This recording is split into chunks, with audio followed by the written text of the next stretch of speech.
अस्सलाम वालेकुम नाजरीन। पाकिस्तान के साबिक ISI चीफ फैज़ हमीद को बाकायदा तौर पर चार्जशीट कर दिया गया है। ISPR के मुताबिक 9 मई के वाक़यात और दीगर सियासी मामलात में उनकी पुश्तपनाही और उनके मुलव्वस होने के हवाले से चार्ज फ्रेम कर दी गई है और इस हवाले से उनसे तहकीकात का अमल भी शुरू कर दिया गया है। 4 माह पहले फैज़ हमीद को बाकायदा तौर पर तहवील में ले लिया गया था, लेकिन उससे ही पहले फैज़ हमीद गैर ऑफिशियली यानी अनऑफिशियली तौर पर पाकिस्तान आर्मी की तहवील में थे। लेकिन 4 माह पहले उनकी तहवील के हवाले से बाकायदा तौर पर आवाम को इस बारे में आगाही दी गई। आज 4 माह बाद ये बताया गया है कि साबिक ISI चीफ के ऊपर चार्जशीट फ्रेम कर दी गई है और जो इल्ज़ामात हैं उसमें 9 मई है और उसके अलावा दीगर पुरतशद्दुद सियासी मामलात या सियासी जलसे जुलूस थे उसमें वो मुलव्वस थे। ISPR का कहना था कि फैज़ हमीद को जो उनका हक़ है वकील करने का वो उन्हें दे दिया गया है, लेकिन पाकिस्तान में जो मिलिट्री ट्रायल होते हैं, कोर्ट मार्शल होता है, उसमें जो वकील भी करके दिए जाते हैं वो भी उनके ही अपने होते हैं। लेकिन ये मामला आज हमारा डिस्कस का नहीं है। डिस्कस सिर्फ 2 बातों पर है। एक तो ये कि इमरान खान प्रोजेक्ट को चलाने वाले फैज़ हमीद असल में इस मुल्क में एक बहुत बड़ी सियासी क़ुव्वत ख़ुद बनना चाहते थे, यानी इमरान खान को अपने कंधों पर बिठाकर फिर वो ख़ुद इस मुल्क की बागडोर संभालना चाहते थे। और हमने ख़ुद देखा था कि किस तरह पाकिस्तान का सियासी निज़ाम तब्दील करने के लिए साबिक लेफ्टिनेंट जनरल फैज़ हमीद ने किस तरह का जाल बिछाया था, किस तरह वो पाकिस्तान की कौमी असम्बली को चलाया करते थे,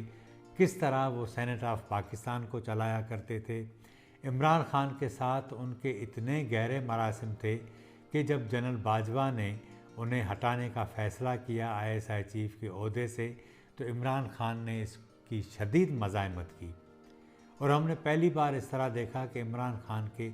वो भी नखरे बर्दाश्त किए गए जो इस मुल्क की तारीख़ में पहले कभी किसी वज़ीर आज़म के बर्दाश्त नहीं किए गए। लेकिन इस बार जनरल बाजवा ने वो नखरे भी बर्दाश्त किए। उसका इंतकाम बाद में किस तरह लिया गया अब वो किसी से ढकी छुपी बात नहीं, लेकिन हम फैज़ हमीद की सियासी क़ुव्वत हासिल करने की जो कोशिश थी या जो उसका एजेंडा था, आज असल में हम उस पर बात करना चाहते हैं और इस पर भी बात करेंगे कि ये लोग जब इक़्तिदार में होते हैं, पावर में होते हैं, तो एक लामहदूद पावर है, यानी इतनी पावर कि जिसका सिर्फ तस्वर किया जा सकता है। हम ये समझें कि इस मुल्क के किसी वज़ीर आज़म को इतने पावर्स होंगे, ये सिर्फ कहने की हद तक तो हो सकता है, लेकिन किसी भी वज़ीर आज़म को इस तरह के पावर्स नहीं होते जिस तरह किसी भी ISI चीफ को होते हैं। यानी एक बहुत बड़ा नेटवर्क जो उनके अंडर कंट्रोल होता है। पाकिस्तान की तमाम जो पॉलिटिकल पावर्स हैं वो उनके कंट्रोल में होती है, ब्यूरोक्रेटिक पावर वो उनके कंट्रोल में होती है। इसी तरह तिजारत और सारे मामलात ये सारे उनके कंट्रोल में होते हैं। यानी वो अगर किसी के ऊपर मेहरबान हो जाएं तो आपकी किस्मत जो है वो पलटा खा जाती है, लेकिन अगर नाराज़ हो जाएं तो आप कितने भी खुशकिस्मत हों, लेकिन वो कहते हैं ना कि बंदे की अगर किस्मत ख़राब हो तो ऊंट पर बैठे बंदे को भी कुत्ता काट लेता है। ये वो मिसालें हैं जो हम देखते आए हैं। फैज़ हमीद इस मुल्क के अंदर इमरान खान के साथ मिलकर सदारती निज़ाम लाना चाहते थे, यानी उनको फिर किसी भी MNAs की मोहताजी की ज़रूरत न हो, न कैबिनेट की ज़रूरत हो। वो अपने तौर पर फील्ड में जितने भी टेक्नोक्रेट्स हैं उनको लाएं, कैबिनेट में बिठाएं और उसके बाद इस मुल्क का निज़ाम चलाएं। यानी वोट जो है वो आप पब्लिक से लें, लेकिन जो वोट के बगैर जो लोग हैं टेक्नोक्रेट्स, उनके ज़रिए आप हुकूमत चलाएं। ज़ाहिर है इसके लिए आपको आइन में तरमीम करना ज़रूरी थी और आइन में तरमीम उसी वक्त मुमकिन हो सकती है कि जब आपके पास कौमी असम्बली और सेनेट के अंदर 2/3 अक्सरियत हो। उसके बगैर आप आइन में तरमीम कर ही नहीं सकते। पाकिस्तान का जो पूरा मौजूदा पॉलिटिकल सेटअप है वो उसी सूरत में तब्दील हो सकता है जब पाकिस्तान के आइन में तरमीम करके उसे पार्लिमानी डेमोक्रेसी से तब्दील करके प्रेसिडेंशियल डेमोक्रेसी में तब्दील कर दिया जाए। सदारती निज़ाम में डेमोक्रेसी कितनी इमरान खान चाहते थे या फैज़ हमीद चाहते थे, ये एक अलग बहस है, लेकिन क्या ये मुमकिन था कि वो इस मुल्क का पूरा निज़ाम जो है वो तब्दील कर दें और उसके लिए दोनों ऐवानों में अपनी मर्ज़ी की 2/3 अक्सरियत ले आए। उस वक्त आपको याद होगा कि पीपल्स पार्टी के ऊपर भी जो है वो अताब था, पाकिस्तान मुस्लिम लीग नून भी ज़ेर अताब थी। ये वो सारी चीज़ें थी जो इस एजेंडे को आगे बढ़ा रही थी। फिर हमने देखा कि मार्च 2022 में इमरान खान के ख़िलाफ़ तहरीक अदम एतमाद आई। मुझे याद है कि इस हवाले से ये एक बहुत सवाल था, ख़ुद मैंने भी पाकिस्तान के सीनियर पॉलिटिशियन से ये सवाल किया था कि जब इमरान खान के 16 माह रह गए थे तो फिर क्या ज़रूरत थी, जब वो अपनी पॉपुलरिटी मुसलसल उसकी पॉपुलरिटी गिरती जा रही थी और इस सारी सूरत हाल में अगर वो 16 माह मज़ीद अपने जो आइनी मैंडेट था उसे पूरे करता तो शायद वो उस पोजीशन में न रहता और अपोजिशन की जमातें एक बड़े मैंडेट के साथ कामयाब होकर आ जाती। लेकिन इस सारी क़यादत का सबका एक ही जवाब था कि जो प्लान बना था फैज़ हमीद और इमरान खान ने, वो यही बनाया था कि वो अपने इंतखाबात करवाएंगे वक्त से पहले, उसके बाद कौमी असम्बली में 2/3 अक्सरियत ले आएंगे, सूबों में अपने लोग ले आएंगे, उसके बाद सेनेट के इंतखाबात होंगे, सेनेट के इंतखाबात में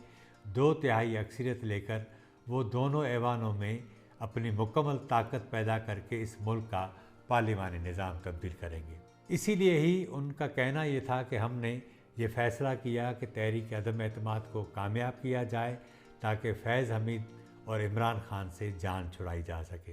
फैज़ हमीद उन दिनों जो है वो आर्मी चीफ बनने की कोशिश में थे, लेकिन जनरल बाजवा को अंदाज़ा हो चुका था कि अगर फैज़ हमीद आर्मी चीफ बन गए तो बहुत सारे मामलात ख़राब हो जाएंगे, क्योंकि सीनियरिटी के हवाले से भी बहुत सारे मामलात जो है वो उठने थे और उसके नतीजे में किसी भी आर्मी चीफ को इसका सामना करना पड़ सकता था। यही सबब था कि जनरल फैज़ हमीद का जो पत्ता था उसे आर्मी चीफ बनाने के हवाले से इमरान खान ने वक्त से पहले शो कर दिया और उसका नतीजा ये निकला कि तमाम अपोजिशन की जमातों को अंदाज़ा हो गया कि अगर फैज़ हमीद को स्पेस दिया गया तो वो इस मुल्क का पूरा निज़ाम तब्दील करके रख देगा और ये जो निज़ाम इनको लाना था उसका जो टाइम फ्रेम था वो कम से कम 15 साल था। यानी इमरान खान जब तक ज़िंदा होते या जब तक ज़िंदा होंगे उस वक्त तो यही प्लान था कि वो जब तक ज़िंदा होंगे और जब तक फैज़ हमीद होंगे तब तक तो वो पावर में रहेंगे। हमने उस वक्त देखा था कि किस तरह पाकिस्तान की कौमी असम्बली को चलाया जाता था, किस तरह सेनेट को चलाया जाता था, किस तरह उसके अरकान को बुला कर नहीं आते थे तो उनको फ़ोन जाते थे, वो असम्बली इजलास के सेनेट के इजलास के अंदर उनकी शिरकत लाजमी हुआ करती थी, खुसूसन बजट की मंजूरी के वक्त या कोई बड़ी कानून साजी के वक्त। ये वो एक तकब्बुर था। यानी हम देखते हैं कि उस दौर में जिस तरह सियासत के अंदर ISI की खुली मुदाखलत हुई, वो उसकी मिसाल मुल्क की तारीख़ में पहले कभी हमने नहीं देखी थी। किसे अंदाज़ा था कि पाकिस्तान में एक वक्त ऐसा भी आएगा कि उसके साबिक ISI चीफ को कोर्ट मार्शल का सामना करना पड़ेगा। अब यहाँ सवाल ये पैदा होता है कि क्या पाकिस्तान में हमेशा वज़राए आज़म ही जेलों में जाते रहे हैं, वो मुस्लिम लीग नून के हों, पीपल्स पार्टी के हों या दीगर जमातों के हों, लेकिन किसी को भी इज़्ज़त के साथ रुखसती इस मुल्क में नहीं मिली। यही बात है कि ISI चीफ या दीगर जो आर्मी के अफसरान होते हैं वो रिटायरमेंट होने के बाद उनको बचाने के लिए हर मुमकिन कोशिश की जाती है और उसकी सबसे बड़ी मिसाल हमारे पास जनरल परवेज़ मुशर्रफ की है। उसे खुसूसी अदालत जब उसके लिए बनाई गई, मियां नवाज शरीफ ने बनवाई, तो हमने देखा कि किस तरह उस अदालत में वो सिर्फ 1-2 बार पेश हुए, फिर वो अचानक हस्पताल चले गए اور اس کے بعد وہ ملک سے باہر چلے گئے۔ اسے اسی خصوصی عدالت کے جج نے جو ہے وہ سزائے موت دی، لیکن وہ جج خود تو کسی مبینہ طور پر کورونا میں وفات پا گئے، لیکن جنرل مشرف کو بند کمرے میں ہی صحیح لیکن گارڈ آف آنر کے ساتھ اس کی تدفین کر دی گئی۔ تو یہ پہلی بار ایسا ہو رہا ہے کہ ہم دیکھ رہے ہیں کہ کسی سابق ISI چیف کے ساتھ ایسا ہو رہا ہے۔ کہا یہ جا رہا ہے کہ آنے والے دنوں میں جنرل فیض حمید عمران خان کے اوپر جو ہے وہ ایک گواہ بنیں گے تاکہ اسے سزا دی جا سکے۔ یہ اسی دیہاتی والی بات ہے کہ میلہ جو لگایا گیا ہے سارا، وہ اصل میں اس کی پگڑی چورانے کے لیے لگایا گیا تھا۔ یہ عمران خان کا جو سارا معاملہ ہے، اصل میں فیض حمید تو اسٹارٹ ہے، لیکن یہ اینڈ جو ہے وہ عمران خان کے اوپر ہوگا۔ تو اس کا مقصد یہ ہے کہ اس وقت کی جو اسٹیبلشمنٹ ہے یہ طے کر چکی ہے کہ وہ عمران خان سے ہر صورت میں جان چھڑائیں گے، کیونکہ وہ سمجھتے ہیں کہ عمران خان کی موجودگی میں وہ اپنی مرضی سے اس ملک کو نہیں چلا سکتے۔ یہ بات ٹھیک بھی ہے، کیونکہ عمران خان اس ملک میں اس وقت سب سے بڑا مسئلہ بھی ہے اور سب سے بڑا حل بھی وہی ہے، لیکن کیونکہ حل چاہنا نہیں ہے، ہم جس طرح سمجھتے ہیں کہ جب آپ کے پاس بندوق ہوتی ہے، جب آپ کے پاس طاقت ہوتی ہے، تو پھر آپ جو ہے وہ ذہن سے نہیں سوچتے، وہ طاقت اپنے ذہن میں رکھ کر چیزوں کا تجزیہ اس انداز سے کرتے ہیں۔ یہ فیض حمید کے دور میں بھی ہو رہا تھا، یہ ابھی بھی ہو رہا ہے، لیکن ایشو یہ ہے کہ عمران خان کو فکس کرنے کے بعد بھی مسئلہ حل نہیں ہوگا۔ مسئلے کا حل مذاکرات سے ہوگا، اور اس کی ابتدا بھی جو ہے وہ عمران خان کو کرنی پڑے گی۔ اس کا سبب یہ ہے کہ یہ سارا جو ابھی تک سارا جو گند ہے وہ اصل میں ان کا ہی پیدا کردہ ہے۔ انہوں نے فیض حمید کے کندھے پر چڑھ کر یہ سارا معاملہ کیا تھا، پولیٹیکل اسپیس سارا ان کے حوالے کیا، سیاست دانوں کے گھروں کے اندر ہماری ایجنسیز گھس گئیں، سیاست دانوں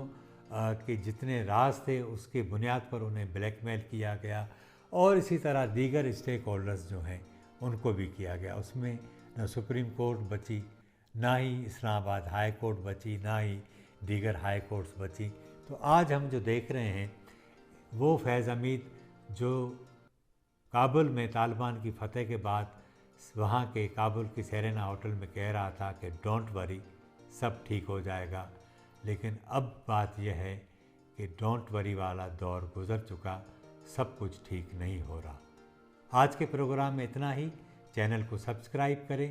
لائک کریں، شیئر کریں، اپنی رائے کا اظہار ضرور کریں۔ مجھے اجازت دیں، اللہ حافظ۔